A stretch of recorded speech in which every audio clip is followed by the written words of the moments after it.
gente tridimensional de YouTube. ¿Cómo han estado? Pues yo bien, y para no perder más el tiempo. Debemos de dar el reconocimiento al autor de este fanfic, ¿quién es? Aoiro Ikari 1, y el fanfic se llama Destino/Estancia Maldita. Maldito y Predestinado, Ruta Destino, que es la continuación de un antiguo fanfic ya subido al canal. Y sin más demora, suscríbanse y denle a la campanita para que no se pierdan más de las historias que subo, denle like y comenten. El anime Fate o el personaje Itadori, y esta historia no es de mi propiedad, todo créditos a sus respectivos autores. Fate/Stay Cursed. Cursed y Fate, Fate Route, Yuji Itadori en Fate Stay Night, capítulo 15. Mercenario. La brisa matutina soplaba lentamente por los estrechos callejones de Fuyuki. El humo de los cigarrillos danzaba en el aire, elevándose en perezosas espirales que se disolvían en el cielo despejado. Estaba apoyado contra un muro de piedra, con la mirada entrecerrada tras la sombra de mi cabello despeinado. Mi cuerpo, siempre alerta, estaba más relajado, pero solo quienes me conocían de verdad sabían que nunca bajaba la guardia del todo. El encendedor seguía en su mano, girando entre sus dedos como una vieja costumbre inconsciente. Inhalé lentamente, exhalando el humo por la boca con un suave suspiro. Mis ojos observaban los edificios distantes, pero mi mente vagaba hacia algo mucho más profundo. Este lugar todavía apesta a maldición, incluso después de todo este tiempo, ese olor todavía me recuerda al clan Sennin, pensé casi con amargura. Era extraño estar allí. No pertenecía a este mundo, en realidad. Mi existencia allí parecía un error, un desvío forzado de un destino que yo mismo ya había abandonado. Y, sin embargo, allí estaba, de nuevo, en medio del tablero. El cigarrillo ardía lentamente entre mis dedos, y el silencio a mi alrededor solo se rompía con el ocasional sonido de pasos lejanos o el graznido de un cuervo solitario en la distancia. Pero mis pensamientos eran pesados. TCH. Tiró el cigarrillo al suelo y lo aplastó con el pie. Siempre termino metiéndome en los problemas de los demás. Sin embargo, incluso con esa queja, mis pies ya se movían. No sabía exactamente a dónde, pero mi intuición, aguda como la de un depredador, me guiaba. Y en el fondo, quizás sí lo sabía. Tal vez una parte de mí quería saber qué me deparaba el destino. Un nuevo aroma en el aire. Me detuve, entrecerrando los ojos. Energía espiritual. No. Algo más denso. Sangre, ira, memoria. Con un ligero crujido en el cuello, empecé a caminar con más concentración, como una sombra que se fundía con las calles. Aún no sabía que estaba a punto de encontrarme con un chico pelirrojo y una chica de pelo negro con una armadura peculiar. Pero sabía que algo viejo y violento estaba a punto de comenzar de nuevo. Mientras tanto, en otro rincón oscuro y silencioso de la ciudad, el polvo danzaba bajo la luz mortecina que se filtraba por una ventana vieja y empañada. Kenjaku permaneció allí de pie, con las manos a la espalda y la mirada perdida en algún punto distante del mundo más allá del cristal. La habitación estaba apagada, impregnada del olor a madera vieja e incienso mal apagado. El silencio era profundo, hasta que lo rompieron unos pasos ligeros, casi flotantes, que se acercaban entre las sombras de la habitación. Una figura se reveló entre las sombras. Una chica de cabello largo y oscuro, ojos desorbitados y sonrisa provocadora. Una de las reencarnadas. Sus pies apenas hacían ruido al tocar el suelo, y su mirada era intensa como una espada recién afilada. ¿Sigues mirando por esa ventana como si esperaras que el mundo exterior cambie por sí solo?, dijo con tono sarcástico y curioso. Kenjaku no se dio la vuelta y continuó observando el paisaje en descomposición. El mundo siempre cambia, con o sin mi ayuda, señora Yorosu, respondió con calma. Pero a veces es interesante ver cómo puedo cambiarlo. Yorosu se acercó, con los brazos cruzados. No respondiste a mi pregunta. ¿Cuándo lo traerás de vuelta? Sukuna. Hubo un breve silencio. Kenjaku finalmente se giró, con sus ojos oscuros e ilegibles fijos en la mujer reencarnada. ¿Todavía estás obsesionada con él?, dijo con una media sonrisa. Yorosu apretó los puños y clavó las uñas ligeramente en sus palmas. ¿Obsesionada? No. Solo incompleta. Desde que desperté en este cuerpo, todo se ha sentido como una espera interminable. Quiero volver a verlo. Quiero luchar, quiero sentir su presencia. Quiero ser una con él. Tu devoción es extraordinaria. Inicialmente, iba a ponerte en el cuerpo de Tsumiki, pero ella aún es nueva en esta realidad. Sería bastante difícil luchar en el cuerpo de una niña, así que tuve que encontrar la manera, dijo Kenjaku, con un ligero desprecio disimulado. Pero el rey de las maldiciones no es tan fácil de resucitar. Su poder se ha fragmentado, necesita un recipiente y está con alguien bastante inconveniente. Yorosu sonrió de lado. Ese es Yuji Itadori, ¿verdad? Sí. Pero ya no está tan completo como antes. Su alma se está desmoronando, dijo Kenjaku, volviéndose hacia la ventana. Solo tengo que esperar un poco más. La brecha se abrirá, ya sé quién será el próximo recipiente perfecto, ese alguien es de hace siglos, mucho mayor que todos nosotros, y entonces, Sukuna podrá renacer por completo. Yorosu cerró los ojos y respiró hondo. Que así sea. Pero si intentas usar a Sukuna como juguete o marioneta, te juro que no me quedaré mucho tiempo a tu lado. Kenjaku soltó una risa baja, casi inaudible. No te preocupes, amigo Yorosu. No pretendo controlarlo. Solo, sembrar el caos. Yorosu se alejó lentamente, pero sus ojos seguían fijos en Kenjaku. Entonces suéltalo rápido, antes de que me canse de esperar. Y como una sombra viviente, Yorosu reapareció en el viejo balcón de madera, sus pasos silenciosos sobre el suelo, que crujía ligeramente con cada movimiento. El viento soplaba suavemente, haciendo que su cabello bailara por un instante. Miró a Kenjaku, o mejor dicho, al cuerpo que habitaba, con una expresión entre desconfianza y diversión. Se acercó una vez más, pero esta vez con los brazos a la espalda, en un gesto casi infantil, casi desafiante. Sus ojos, afilados como cuchillas, parecían analizar cada pequeño movimiento del rostro del hombre frente a ella. Kenjaku, dijo lentamente, como si saboreara el nombre. Dime algo, ¿cuánto tiempo piensas seguir haciéndote pasar por ese tal Noritoshi Kamo? Kenjaku sonrió levemente, como si hubiera esperado esa pregunta durante mucho tiempo. Su mirada permaneció serena, casi monótona, pero con ese brillo enigmático que hacía que cualquiera se preguntara qué estaba pensando realmente. Suenas muy ofendida, Yorosu. Se giró hacia ella, encarándola de frente. Pero este cuerpo me es útil. Respetado, temido, con un pasado que me garantiza acceso a los más conservadores del mundo del Jujutsu. ¿Por qué lo abandonaría ahora? Yorosu frunció el ceño y su expresión ahora rayaba en el aburrimiento. HMPH. Respetado, quizás, pero se está pudriendo. Caminó alrededor de Kenjaku, como si estuviera evaluando un maniquí en un escaparate. La energía que emanas es menos intensa. Te estás desmoronando, como una casa vieja que solo parece sólida. Kenjaku no respondió de inmediato. Simplemente cruzó los brazos, mirando el cielo gris. Usar es parte del precio. Eso es lo que pasa cuando vives siglos sin raíces. Yorosu se detuvo detrás de él, su voz ahora susurraba. ¿De verdad estás tan seguro de que podrás traer de vuelta a Sukuna, cuando ni siquiera tu cuerpo puede soportarlo más? Kenjaku guardó silencio un instante y luego respondió con un tono casi melancólico. Nunca necesité seguridad. Solo tiempo. Y de eso, aún me queda un poco. Hubo una pausa llena de tensión entre ellos, y entonces Yorosu, con una sonrisa traicionera, volvió a hablar. Hablando de Sukuna. Sacó algo brevemente de su capa, pero lo volvió a ocultar rápidamente, como si solo quisiera mostrar un atisbo. Era algo envuelto en tela, pero la energía maldita que escapó era inconfundible. El leve olor a podredumbre, la sutil pesadez en el aire húmedo. Kenjaku giró su rostro ligeramente hacia ella, su sonrisa permaneció inalterada, pero sus ojos se entrecerraron. Interesante. ¿Y por qué ocultármelo? Porque puedo, respondió ella en broma. Y porque sé que tienes otras. Kenjaku soltó una suave carcajada. Quizás sí. Quizás no. La pregunta es, ¿por qué lo tienes contigo? Yorosu respondió con una mirada distante, casi nostálgica, pero había algo oscuro allí. Porque me pertenece.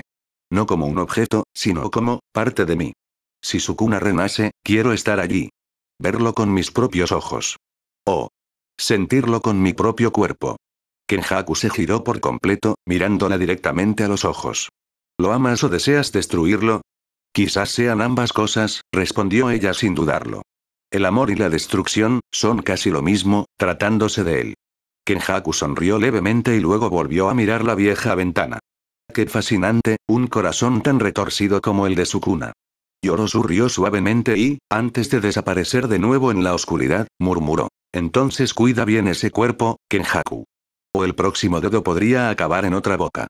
Y con eso, desapareció como un fantasma inquieto, dejando a Kenjaku inmerso en sus pensamientos, mientras el peso de la eternidad continuaba presionando sus hombros. Kenjaku permaneció frente a la vieja ventana polvorienta, con la mirada perdida, como si contemplara algo al otro lado de la realidad.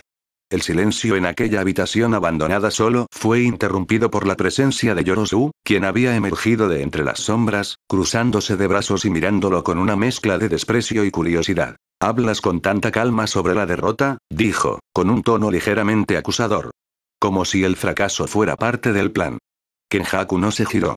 Simplemente levantó una mano y limpió con cuidado el polvo de la madera de la ventana. Su voz, cuando llegó, fue serena, casi poética. Este mundo, es solo un campo de pruebas. Un borrador para algo más grande. Yorosu frunció el ceño, visiblemente frustrado por la enigmática respuesta. ¿Un campo de pruebas? ¿Estás diciendo que todo este dolor, todas estas muertes, fueron solo un experimento? ¿Solo un paso más en tu camino? Exactamente, respondió Kenjaku, volviéndose hacia ella. Aquí todo está limitado. Las maldiciones, los humanos, los mismos dioses. Todos son prisioneros de reglas que se pueden torcer, pero no romper. Yorosu se acercó con los ojos entrecerrados. ¿Y qué quieres? ¿Recrear el mundo? Kenjaku soltó una suave risa, negando con la cabeza. No. Quiero encontrar uno donde ya no necesite recrearlo. Un mundo donde pueda continuar donde lo dejé, con mis recuerdos intactos, con el conocimiento que adquirí aquí. Ella parpadeó sorprendida. Eso es imposible. Kenjaku entonces sacó un pequeño objeto envuelto en seda negra de su capa. Al desplegar la tela, reveló una reliquia que parecía un arco, pero hecha completamente de un material espejado que se distorsionaba como si el tiempo mismo temblara en su presencia. Kagami no Yumi, dijo. El arco espejo. Yorosu lo observó con asombro contenido. La energía que emanaba del objeto era diferente a todo lo que había sentido antes. No era solo energía maldita, era algo que desafiaba los sentidos, como si cada partícula de este arco existiera simultáneamente en múltiples realidades. Una herramienta maldita creada hace siglos, se dice que fue forjada por una secta que deseaba comunicarse con las versiones de sí mismos que triunfaron, continuó Kenjaku. Con este arco, puedo disparar mis recuerdos como una flecha. Y cuando alcanza la intersección entre dos mundos, despierto allí. En otra versión del mundo, con otra oportunidad. Eso, murmuró Yorosu, con una mezcla de miedo y fascinación en su voz. Eso es una blasfemia. Kenjaku sonrió, sin negarlo. Quizás. Pero es el único poder verdadero que existe. Memoria. Continuidad. Yorosu retrocedió un poco, intentando procesar lo que había oído. Entonces, si este mundo es destruido, simplemente, ¿seguirás adelante? No simplemente, respondió Kenjaku. Todavía necesito encontrar el momento justo, el punto exacto donde las realidades se encuentran. Todavía necesito preparar el disparo. Y, por supuesto, necesito que alguien sobreviva para llevar parte de la flecha. ¿Cuándo planeas usarlo? Dijo Yorosu con amargura. Siempre lo he usado. Y me han usado. Y me están usando. Es la esencia de la existencia, Yorosu. Alguien debe cargar con la carga de otro. Alguien debe mantener viva la chispa, aunque sea en otro mundo, en otra historia. Ella se quedó en silencio, con la mirada fija en el extraño arco que parecía latir con algo más allá del tiempo. ¿Qué pasa si quiero detenerte? Kenjaku rió sin enfado, como si hubiera contado un chiste. Aunque me mates aquí, en otra realidad, llevaré a cabo mi plan. Por un instante, Yorosu pareció a punto de responder, pero permaneció en silencio. El peso de lo que había oído era demasiado incluso para ella, una reencarnada que creía haberlo vivido todo. Lentamente, se giró y su voz sonó suave como un susurro. Si realmente puedes hacer esto, entonces, ¿qué somos en este mundo? Kenjaku miró el espejo del arco y respondió. Solo pruebas, o reflexiones. Intentos. Ecos de lo que podría ser. Y con eso, el silencio reinó nuevamente entre ellos, como si el mundo mismo dudara en continuar. Kenjaku sonrió, una sonrisa retorcida, casi animal, que cargaba siglos de arrogancia, desdén y poder. Sus ojos brillaban con un brillo enfermizo, y la forma en que sus labios se curvaban denotaba una incomodidad innata, como si la habitación misma se hubiera oscurecido por ese gesto. Aunque me maten, dijo en voz baja y llena de malicia. Mis recuerdos ya tienen un destino definido. Serán lanzados, como una flecha, a una realidad cercana. Como una ruta divergente en un juego. Una versión donde podría haber ganado ya. O donde tendré más tiempo. Yorosu giró ligeramente la cara, disgustada, con los brazos cruzados, como si sintiera el frío roce de su locura en la piel. No respondió, pero su expresión era clara. Era repulsiva. Y al mismo tiempo, aterradoramente posible. No creía en los límites de la realidad. Después de todo, era una persona reencarnada, pero había algo particularmente blasfemo en la idea de que Kenjaku sobreviviera a su propia muerte saltando a otra realidad como quien se cambia de ropa. Notó el disgusto en su mirada e inclinó la cabeza, como si apreciara su reacción. ¿Tienes miedo, Yorosu? Bromeó. ¿O solo te da vergüenza no haberlo pensado antes? Ella puso los ojos en blanco y dejó escapar un suave suspiro de aburrimiento mezclado con desprecio. No me vengas con eso. Murmuró, casi escupiendo las palabras. Hablar contigo es como hablarle a un agujero. Profundo, infinito y lleno de podredumbre. Eso fue poético, respondió riendo. Pero los agujeros también son entradas a otros mundos, si excavas lo suficiente. Yorosu no picó el anzuelo. En cambio, miró hacia la ventana y, cambiando de tono un tanto bruscamente, preguntó: ¿Qué hay de Kasimo? ¿Dónde está? Kenjaku pareció genuinamente sorprendido por la pregunta. Su sonrisa de odio se desvaneció por un instante. Kasimo. Murmuró, como si estuviera probando el nombre. Hace tiempo que no sé nada de él. ¿No sabes dónde está? Insistió ella levantando una ceja. Debe estar ahí fuera, esperando el momento oportuno. Kenjaku se acarició la barbilla pensativo. ¿Quién sabe? Quizás Kasimo ya haya sido derrotado. Quizás encontró lo que buscaba y desapareció. Yorosu se cruzó de brazos, pensativa. Por un instante, tuvo la extraña sensación de que algo estaba fuera del tablero, alguien cuya pieza había desaparecido del juego, pero aún influía en el movimiento de los demás. Él no era del tipo que muere tan fácilmente, comentó. ¿Quién sabe?, dijo Kenjaku, volviendo la vista hacia el Kagami no Yumi. Pero si sigue vivo, podría ser útil. O un problema. A estas alturas, para mí, ambos son lo mismo. Yorosu se alejó unos pasos de él, sin darle la espalda del todo. Había algo en estar sobre la espalda de Kenjaku que se sentía peligroso. Como si pudiera traspasarle el alma con una palabra. Crees que eres inmortal, pero eso no te hace invencible, dijo fríamente. Kenjaku no respondió de inmediato. Simplemente volvió a mirar el arco maldito. La inmortalidad es una ilusión. Pero la continuidad es divinidad. El silencio entre ellos volvió a ser tenso, denso como el humo. Yorosu no dijo nada más. Odiaba admitirlo, pero empezaba a temer lo que Kenjaku era capaz de hacer. Y tal vez lo que ya había hecho en otras realidades. Mientras tanto. Observé desde lejos la escena entre los dos niños llamados Shiro y Tachie, con los ojos entrecerrados por un creciente aburrimiento. El viento me alborotaba suavemente la camisa oscura, mientras los dedos de mi mano derecha tamborileaban contra la empuñadura de la katana aún envainada. Los dos frente a mí, el chico de cabello rojizo y la chica con los ojos aún llenos de la furia de algo antiguo, parecían estar envueltos en un drama emocional que el exorcista no tenía ningún interés en ver. TSK, resoplé, casi como un gruñido. Esto es una pérdida de tiempo. Ya había visto suficiente de esto. Ese tipo de conflicto emocional, lleno de palabras vacilantes y miradas cargadas de culpa, era algo que evitaba como una maldición personal. Esto no era una pelea. Era teatro, y no tenía paciencia para las obras sentimentales. Le di la espalda y encendí otro cigarrillo con un hábil movimiento del encendedor. La punta brilló al rojo vivo y el humo se escapó rápidamente entre sus labios. El amargo sabor del humo fue casi un alivio. Prefería eso a tener que escuchar otra media docena de frases sobre perdón o arrepentimiento. Si vas a luchar, lucha. Si no, aléjate y sigue adelante, pensé con desprecio. Cada paso que daba alejándose de ellos dos era una clara señal. No iba a involucrarme más. No iba a interrumpir, pero tampoco iba a salvar a nadie. Había interpretado este papel demasiado tiempo, y nunca funcionó. El sonido de sus pasos era pesado, resonando levemente en la calle de cemento, mientras desaparecía en el horizonte, desvaneciéndose lentamente como una sombra liberada del mundo. De vuelta al silencio, al olor a sangre y al llamado de la próxima batalla real. El drama era para los vivos. Mientras caminaba por las calles vacías de la ciudad, abrí el bolsillo interior de mi abrigo y saqué un pequeño trozo de papel doblado. Estaba un poco arrugado y manchado con la ceniza del cigarrillo anterior. Lo desdoblé de un solo movimiento y el papel crujió ligeramente entre sus dedos callosos. Letras sencillas y directas. Sin adornos ni florituras. Siguiente. Yasbiel von Einsvern. Fruncí el ceño. El nombre sonaba extraño, aristocrático. Parecía el tipo de nombre que llevaría a alguien de un linaje maldito. No era raro.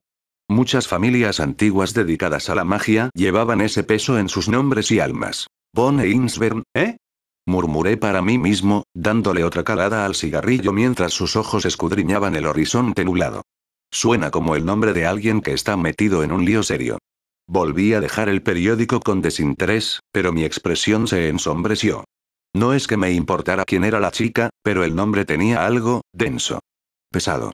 Y para un cazador como Toji, esas cosas dejaban un sabor diferente en el aire, el sabor de una antigua maldición y una tragedia a punto de repetirse. Sabía que no era casualidad que esta chica estuviera en la lista.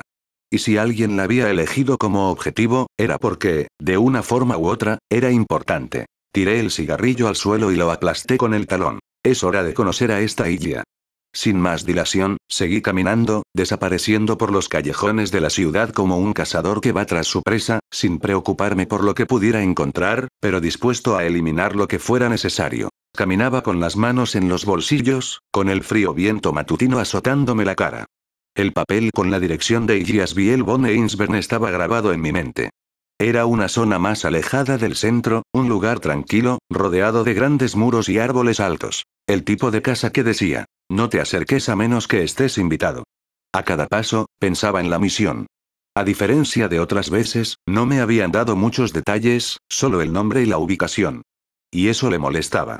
No por inseguridad, sino porque cuando alguien como yo es contratado sin muchas explicaciones, significa que el objetivo tiene más matices de los que parece. Están metiendo a un niño en medio de todo esto, bueno, da igual. Refunfuñé, aburrido, encendiendo otro cigarrillo y tirando la caja de cerillas vacía a un cubo de basura. Si es como la última vez, va a haber demasiada sangre para nada. Mientras caminaba, los sonidos de la ciudad se desvanecían. Pasaban pocos coches y el aire parecía casi más limpio, o quizás era solo el silencio lo que creaba esta ilusión. Pronto me encontré frente a una vieja puerta de hierro, con detalles arabescos y el escudo de armas de los Einsberg en el centro. Era un edificio de estilo europeo que destacaba entre la arquitectura japonesa que lo rodeaba. Me detuve un momento frente a la puerta. Mis ojos examinaron con calma cada detalle. No había cámaras a la vista, pero sabía que alguien me observaba. Me agaché y toqué el suelo con los dedos. Había fragmentos de brujería, sellos y trampas espirituales. Nada que pudiera asustarlo. Conocía bien este tipo de magia y sabía lo peligrosa que era para cualquiera que no fuera yo. Se están protegiendo, o aislándose, me dije, antes de levantarme y dar un paso atrás. En lugar de entrar de golpe, decidí llamar. Un gesto simbólico, casi irónico. 3 golpes secos en el hierro de la verja resonaron en la calma de la mañana. Hola. ¿Hay alguien en casa? Dijo con una sonrisa torcida, con el cigarrillo balanceándose en la comisura de la boca. O tendré que irme a dormir. Estaba tranquilo, como si fuera un día cualquiera. Pero en el fondo, sabía. Cuanto más tranquilo el ambiente, más peligroso era lo que se escondía tras los muros. Suspiré levemente al darme cuenta de que nadie respondería. El silencio no me molestaba. De hecho, lo prefería así. Después de todo, era en esa quietud donde mejor me movía. Sin dudarlo, trepé el muro con movimientos precisos y ágiles. Mi cuerpo bien entrenado me permitió moverme como una sombra, y pronto estuve del otro lado, aterrizando silenciosamente en el jardín interior de la propiedad. La mansión Einsberg, sí, huele igual que otras familias malditas, murmuré, mirando la imponente fachada de la mansión. Había algo en el lugar que parecía impedirle pasar directamente por la puerta principal. ¿Una barrera? Quizás algo más sutil, un campo de rechazo espiritual que le impedía cruzar el umbral de la mansión. No era mago, pero reconocía cuando el aire cambiaba. Mi intuición, casi sobrenatural, me decía, no entres ahí. TSK. Entonces vayamos por el camino que a nadie le gusta, dije, mirando a mi alrededor. Empecé a explorar el exterior, rodeando silenciosamente los jardines, pasando entre altos árboles y estatuas desgastadas por el tiempo. Mis ojos pronto captaron lo que buscaba. Una pequeña estructura de piedra junto a la mansión, cubierta de enredaderas y medio camuflada entre las plantas. Una antigua trampilla, asegurada con una cerradura mágica debilitada por el tiempo. Me agaché, pasé los dedos sobre la madera fría y murmuré. Subterráneo. Siempre hay uno. Con un tirón brusco y brutal, arrancó el candado como si fuera de papel, ignorando la ligera quemadura espiritual en mis dedos. Las protecciones no estaban hechas para alguien como yo. Mi fuerza bruta, combinada con mi casi total ausencia de energía maldita, me convertía en el invasor perfecto contra los magos. Abrí la trampilla y vi una escalera de hierro que descendía a un túnel oscuro, con olor a moho y magia antigua. Esta era la ruta de los secretos, lejos de la mirada de los sirvientes y de los rituales superficiales. Es hora de ver las bodegas de la aristocracia, murmuré con una leve sonrisa, bajando tranquilamente, como si paseara por un callejón. Desaparecí en la oscuridad, sin hacer ruido, como un depredador que acaba de encontrar el rastro de su presa. Bajé los escalones lentamente, con el cigarrillo colgando de la comisura de la boca. El olor a moho y tierra húmeda se mezclaba con el leve toque de hierro oxidado y algo más denso. Magia antigua, de esas que impregnaban huesos y paredes. Los escalones de hierro resonaban bajo sus botas, pero no me importaba el sonido. Si había algo ahí abajo, no pensaba esconderme. Tras unos minutos de caminar por los fríos túneles, con débiles antorchas mágicas fijadas a las paredes, llegué a una sala de piedra. El techo era alto y había símbolos circulares inscritos en las paredes, probablemente sellos de contención o protección. Pero fue lo que había en el centro del lugar lo que le llamó la atención. Un joven de aspecto similar al mío, con el cabello rosado despeinado y expresión cansada, estaba atado con cadenas espirituales. Tenía los brazos alzados por encima de la cabeza. Las cadenas le impedían moverse libremente, y sus ojos, entreabiertos, revelaban un estado entre el agotamiento físico y la vigilia forzada. Me detuve en la entrada del salón. Me saqué el cigarrillo de la boca y lo apagué con los dedos sin dudarlo, tirando la colilla a un lado. HMPH. ¿Encerraron a alguien aquí?, murmuré, arqueando una ceja. Se acercó con calma, observando los alrededores, analizando la estructura, el patrón de las cadenas e incluso la respiración del joven. Levantó la cabeza con esfuerzo. Tenía los ojos entrecerrados, pero logró enfocarme, quien ahora lo observaba como si evaluara algo dañado. «Tú no eres de la casa Insbern», murmuró el chico de la cicatriz, con la voz entrecortada. «¿Quién eres?». Me encogí de hombros, como si la pregunta fuera solo ruido en el aire. «No soy amigo de nadie aquí. Solo estoy de paso». «Pero, ¿qué clase de plaga te dejó en este estado?». Me agaché un poco, mirando las cadenas con más atención. «Esto no es para principiantes». Todavía respiraba con dificultad, pero no apartó la mirada. «¿Tú, eres un sirviente?». Dejé escapar una risa ahogada. «¿Sirviente? Yo no sirvo para nadie, jefe, solo soy un freelance, ¿entiendes?». Me levanté de nuevo, haciendo crujir los hombros.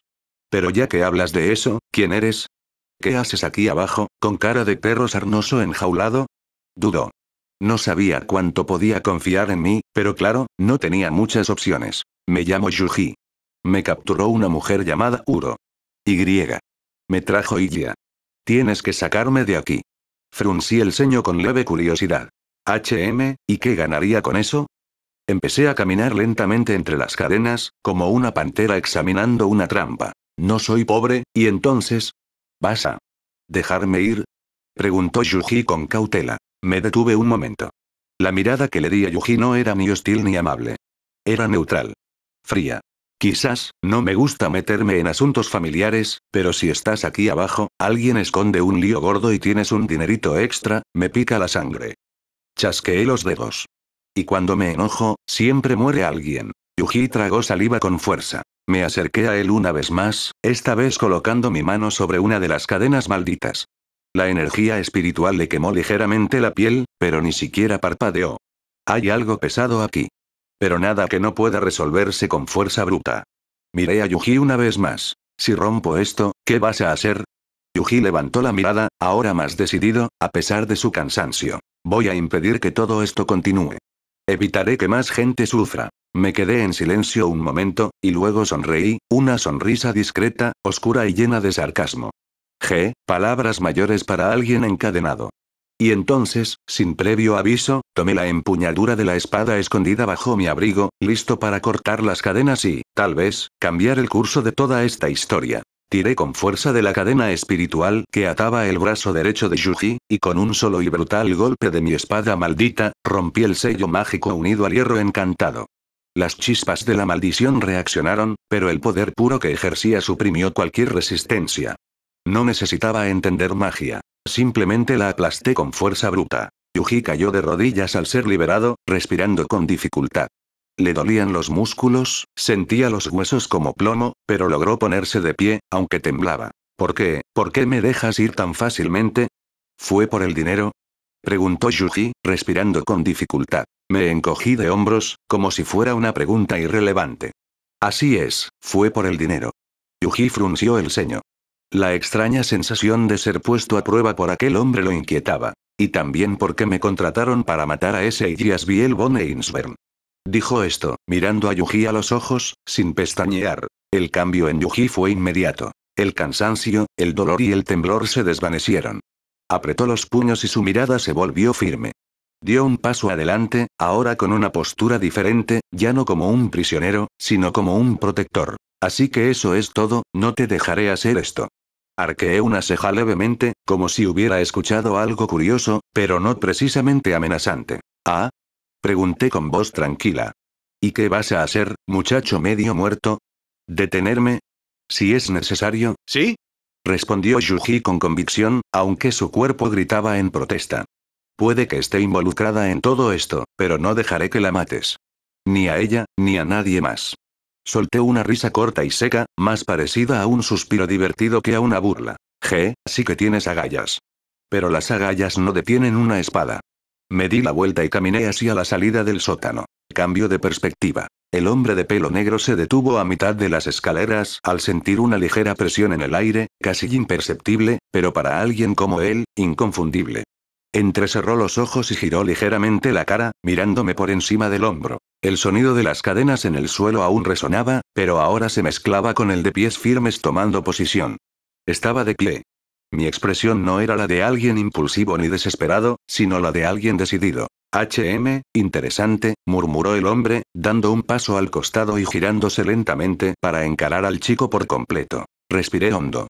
El frío aire subterráneo me atravesó los pulmones como agujas, pero también me despertó. Apreté los puños y la leve vibración de mi técnica de sangre empezó a correr por mis venas, calentándome los brazos y fortaleciendo mi determinación. ¿Hablas en serio, chico? Preguntó el hombre con una media sonrisa. ¿Apenas has podido caminar y quieres enfrentarte a mí? Dormí un poco. No es suficiente, pero es mejor que nada. Di un paso adelante. El suelo crujió bajo mis pies. Dije que no dejaría que le hicieras daño a nadie. Y no me retractó solo porque esté cansada. Se rió un poco, casi sin humor. No creo que tengas muchas posibilidades contra mí. No respondí. Simplemente me moví rápidamente. El cambio fue sutil, pero real. Mi postura anterior era menos tensa que ahora, más equilibrada. Me había recuperado un poco, sí. Mis pies se movían con precisión. Era como si cada segundo de descanso hubiera sido absorbido por la voluntad de luchar. Avancé, lanzando un puñetazo directo que cortó el aire con un ruido agudo. El hombre lo esquivó con un ligero movimiento del cuerpo, como si bailara. Pero el segundo golpe llegó rápido, una combinación, más técnica que fuerza bruta. El hombre paró el golpe con el antebrazo, pero sus ojos se iluminaron por un momento. Has aprendido a usar tu cuerpo como es debido. Se apartó de mí con un ligero empujón y desenvainó su espada maldita. Veamos hasta dónde llega tu aliento. Salté hacia atrás, creando distancia. El aura a su alrededor oscilaba con energía sanguínea controlada, mezclada con restos de energía maldita que fluían de su cuerpo como brasas listas para reavivar el fuego. No pretendo matarte, pero si es para proteger a alguien, lucharé con todas mis fuerzas. El hombre de las espadas se puso en pie. Por un instante, ambos se quedaron inmóviles. El sonido de mi respiración resonó en el sótano amortiguado, junto con el leve zumbido de la espada vibrando contra la energía latente en el aire. ¡Qué bien! Sonrió, con los ojos brillantes como un depredador que por fin había encontrado algo interesante. Demuestra de que eres capaz, hombre de la cicatriz. Y entonces, comenzó la batalla. El hombre se movía con una velocidad que cortaba el aire como una cuchilla invisible. Sus pasos apenas rozaban el suelo, pero cada embestida ejercía una presión tan fuerte que el hormigón del sótano empezó a agrietarse en algunas partes. Incluso con mis reflejos naturalmente agudos, apenas podía seguirle el ritmo. Mis ojos intentaban predecir los movimientos, pero Toji simplemente desaparecía y reaparecía con un corte en el aire, una amenaza constante que provenía de cualquier dirección. Mi cuerpo seguía debilitado. Me temblaban las piernas, no de miedo, sino del esfuerzo constante por mantenerme en pie. Me dolían los músculos, sentía la sangre más espesa, más pesada. Aún así, luché. Fue entonces cuando dejé de intentar ver al hombre de las cuchillas. Dejé de escuchar.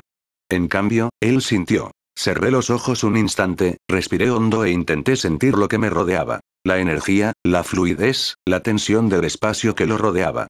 Y entonces, me di cuenta. Algo extraño. No podía sentir su presencia exacta. De hecho, no tenía presencia alguna. Era como si el hombre fuera una sombra sin energía maldita. Pero había algo que vibraba, algo que llevaba consigo. Un olor familiar. Una sensación antigua, como a óxido y sangre quemada. Una aura maldita, latente, pero aún viva. Esto es, no es él, es. Se me heló la sangre. Es el dedo, susurré. Llevas uno de los dedos de Sukuna. Escuchó, pero no respondió. En el fondo, pensaba que ese objeto maldito era solo un tesoro más entre los muchos que había reunido en su viaje como asesino y mercenario. Probablemente no comprendía del todo el peso de lo que cargaba. Ahora lo veía con otros ojos. No era solo un hombre rápido y letal. Era alguien que llevaba en su interior una parte del demonio que aún me atormentaba. La ira crecía en mi interior. No por él. Sino por la presencia de Sukuna, siempre acechando, siempre regresando de alguna forma. Era como si el destino intentara obligarme a lidiar con esa carga una vez más. ¿Sabes lo que llevas? Pregunté en voz baja, lleno de emoción. Él simplemente arqueó una ceja. Un talismán maldito, muy codiciado. Dijeron que valía una fortuna. Y parece que te importa demasiado. Me mordí el labio inferior. Dámelo ya. Dijo con la mirada fija. No puedo dejar que lo lleves encima. Lo dices como si pudieras detenerme, dijo el hombre con una sonrisa sarcástica, haciendo girar la espada en su mano. Pero si de verdad la quieres, ven a buscarla. Apreté los puños. Aunque estaba debilitado, ahora tenía un objetivo claro. No podía dejar que otro dedo de Sukuna cayera en las manos equivocadas. Y, sobre todo, no dejaría que este ciclo infernal se repitiera. Respiré hondo, con la mirada fija en el pequeño resplandor escarlata que emanaba del interior de la chaqueta del hombre. Esa energía era como una cicatriz que jamás sanaría, algo que vibraba en mi pecho como una llamada, un grito ahogado de un pasado que intentaba enterrar, pero que insistía en resurgir. Apreté los puños, listo para avanzar, pero me detuve. Mi cuerpo estaba listo para luchar contra él. Pero mi espíritu, mi alma, ya no quería repetir ese ciclo de violencia sin sentido. Sukuna, Sukuna, Sukuna, siempre era él. Siempre ese maldito nombre, siempre el peso de una maldición que nunca eligió cargar. Dejé que mi puño se relajara poco a poco, bajando un poco la postura. Él se dio cuenta. Eso lo tomó por sorpresa. ¿Qué pasa? ¿Estás cansado de jugar? Preguntó el hombre con desdén, apuntándome con la espada. No quiero pelear contigo, dijo con firmeza, pero con agotamiento emocional. No por orgullo. No por honor. Solo quiero ese dedo. Hay que destruirlo. No tienes idea de lo que lleva dentro. Me observó con atención. No vio miedo en mis ojos, solo determinación, y un dolor mucho más antiguo del que nadie debería soportar. Maldita sea, respondió Toji, todavía en guardia. Si es tan importante para ti. Porque si lucho contra ti, podría acabar matándote. Y si mueres con ese dedo, la maldición que llevas dentro podría manifestarse. No sabes a qué te estás arriesgando con solo tenerla. El silencio entre nosotros se hizo más denso. La espada de Toji permaneció inmóvil en el aire, pero entrecerró los ojos, pensativo. No le gustaba que lo amenazaran ni que lo sermonearan sobre lo que podía y no podía hacer. Pero mi forma de hablar, no era arrogante. Era sincera. Desesperada, incluso. Así que di un paso adelante, con las manos abiertas, sin intención de luchar. Era un gesto arriesgado, sobre todo contra alguien como él, pero tenía que intentarlo. Sácame el dedo. No lo usaré en tu contra. Solo quiero evitar que alguien más salga lastimado por eso. Guardó silencio un buen rato. Me miró fijamente como si buscara algún engaño, alguna trampa. Pero no había nada de eso. Finalmente, sacó un pequeño bulto de tela de su chaqueta y lo arrojó al suelo, haciendo que rodara hasta mis pies. Cuando la tela se abrió, allí estaba, el dedo de Sukuna. Oscuro, retorcido, latiendo con una energía maldita que hizo temblar ligeramente el suelo. Me arrodillé lentamente, recogiendo con cuidado el dedo, como si tocara un trozo de veneno puro. Me temblaba la mano. Una parte de mí quería destruirlo en ese mismo instante. Otra parte quería huir. No eres un tipo cualquiera, ¿verdad? Dijo finalmente, guardando su arma. Sin mirarlo, respondí. No. Soy alguien que ha vivido demasiado, y ahora, solo quiere que termine. Él simplemente asintió en silencio, como si reconociera a un guerrero cansado. Sin decir nada más, se dio la vuelta para irse por la misma escalera por la que había venido. Me quedé allí, solo, unos instantes, mirando ese dedo, otro entre tantos. Pero esta vez, lo había recuperado con palabras. Y no con sangre. El hombre se detuvo en el último escalón de la escalera, con el pie listo para avanzar, pero algo le pesaba en la espalda. Giró ligeramente la cara, lo justo para mirarme, que seguía sujetando el dedo de su cuna como si en él se decidiera el destino del mundo. Dime algo, empezó el hombre de la espada. Su voz grave resonó en el sofocante pasillo subterráneo. ¿Por qué no me mataste? Ni siquiera lo intentaste.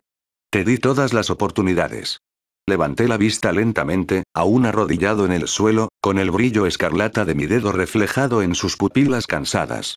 Respiré hondo antes de responder. Porque ya no soy un niño, dejé de serlo desde el día en que me convertí en hechicero de Jujutsu.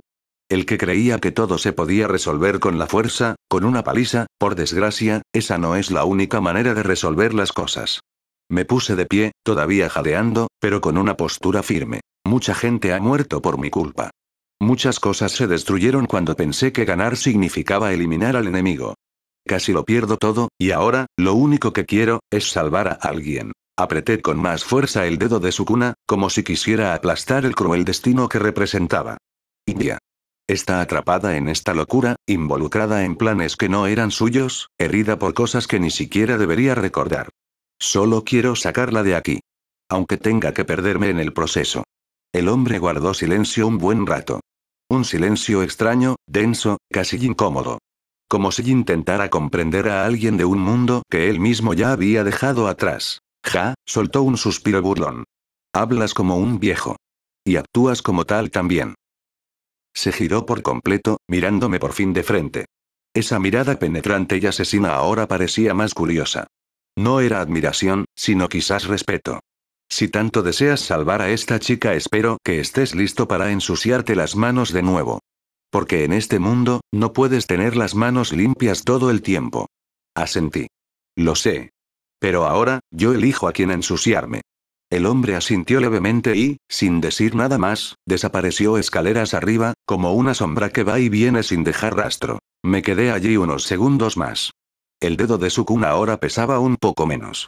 No porque la maldición hubiera disminuido, sino porque, por primera vez en mucho tiempo, sabía exactamente por qué luchaba. Mientras sus pasos resonaban por las escaleras, lista para dejarlo atrás, alcé la voz con cierta vacilación, no por miedo, sino por instinto. Había algo en ese hombre, su forma de moverse, su mirada penetrante, la total ausencia de malicia incluso en medio de su intención de matar. Era extraño. Me resultaba familiar. Y no quería que fuera solo una figura más en mi memoria. «Oye», grité, obligándolo a detenerse un instante, sin darse la vuelta. «¿Cómo te llamas?» El hombre giró ligeramente el cuello, y el cigarrillo casi se le apagó entre los labios. Guardó silencio unos segundos, como si dudara si valía la pena responder. Pero algo en la mirada del chico lo convenció. Toji. Fushiguro Toji. Parpadeé un par de veces. El nombre lo golpeó como un trueno silencioso. Fushiguro. Mi cuerpo se tensó. La sorpresa era evidente, pero me esforcé por disimular cualquier reacción. Inmediatamente recordé a Megumi, su amigo, su compañero de batalla, prácticamente un hermano. Y ese hombre, era imposible. Pero el apellido no dejaba lugar a dudas. No sabía si debía decir algo. Aún así, la curiosidad lo venció. Fushiguro. Repetí con un ligero tono de incredulidad. Nombre, familiar. Toji notó la pausa. Una comisura de su boca se curvó en una sonrisa casi cínica. Sí, ya lo sé. ¿Cómo te llamas? Se me olvidó. Dudé un momento. Todavía intentaba procesar lo que acababa de oír. Pero no podía escapar. Yuji. Yuji es el mejor. Toji arqueó una ceja. Me miró de arriba abajo un instante, como si estuviera grabando el nombre en algún rincón de su memoria. Luego dejó escapar un suave gruñido. Itadori, eres profesor, ¿verdad? Y se dio la vuelta de nuevo para subir, esta vez sin detenerse. Me quedé allí, inmóvil, unos instantes.